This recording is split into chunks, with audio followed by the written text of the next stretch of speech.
K.Kelimbetov is the head of Kazakhstan's central bank. He joins us on set. Governor, your tenge, the currency, is pegged to the dollar, but your economy for the last 6 months has been riding the ruble down and up. You've said over the midterm that you need a new currency, but what's the future right now of the tenge and that peg?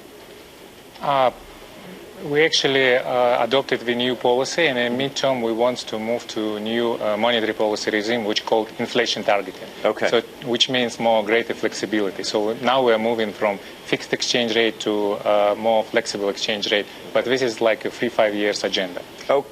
And, you know, some in your business community, we have this from our bureau in Almaty, have said that the tenge right now is overvalued. Is it? No, I think the tenge in equilibrium to our mind, and we are in good position and vis-a-vis dollar. So I think we depreciate last year and this year gradually, so it's fine. You were buffeted by so many things. We know the history of the region, the rich resources of the region, but there's a political calculus as well. When you are advising your political leaders about finance, how do you fold in what's happened in Ukraine, and particularly the relationship of Kazakhstan with Moscow? So you probably know this year we get access to the WTO, and if we will talk about our trade in global terms, 50% of our trade is European Union, and like 20% is China and 20% is Russia. In terms of export, we are more focused on EU and China. We are mostly exporting commodities. In terms of import, it's mostly Russia, and we are in custom union. What is the greatest misunderstanding we have about Kazakhstan? You went to Georgetown. You're very conversant with our stereotypes, our myths of your nation. What do we most get wrong? So I think we are like probably new Singapore in Central Asia. We are the most competitive economy among post-Soviet Union countries. So in February, I'm going to get that warm weather in Kazakhstan, right? Yeah. Like Singapore. Well, you know, the conflict in Ukraine was about one central question, which is, could an economy be a part of the Eurasian Union and also be a part of an export relationship with the EU, part of global trade at the same time? Is that possible? Can that needle be threaded?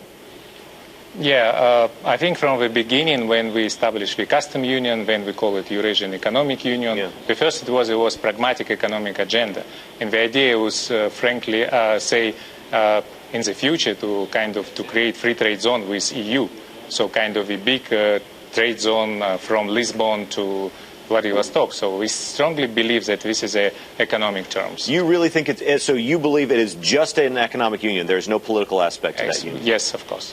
This is the position of Kazakhstan. What is your mandate as a Janet Yellen of Kazakhstan? I look at your inflation series. Last supervision of and it's very good. But what is your mandate different from any other emerging market? How is it different? You mean central bank? Central bank. Yeah, we're first of all responsible for the monetary policy. Like I mentioned, we are moving to inflation targeting, but we also have a FSA functions. So we have very strong central bank, and at the same time we are responsible for development of Astana International Financial Center. It's a new initiative. Is your targeting going to be like New Zealand? Are you going to be that rigid? Yes, we actually agreed, and we have a commitment of the kind of president's levels that we would like to bring the English common law and English language. So it will be kind of a new enclave in Central Asia, first among all CIS countries who actually started this kind of structural reforms. It's amazing how site to site the Norway Central Bank has immense clarity as a benchmark. One of the things that we're trying to figure out, looking at the tenge right now, is that what is the more significant factor for you? Is it movements in the ruble, or is it the future of Janet Yellen's Fed policy? I think we are watching both factors already last 24 months. Right. We are seeing what is Dr. Yellen is saying. But at the same time, just let you know, we have a sovereign wealth fund under our management, which is all together with the reserve of central bank, around $100 billion, which is 30% of GDP. So we are more similar to Saudi position to just wait what's going on. Right.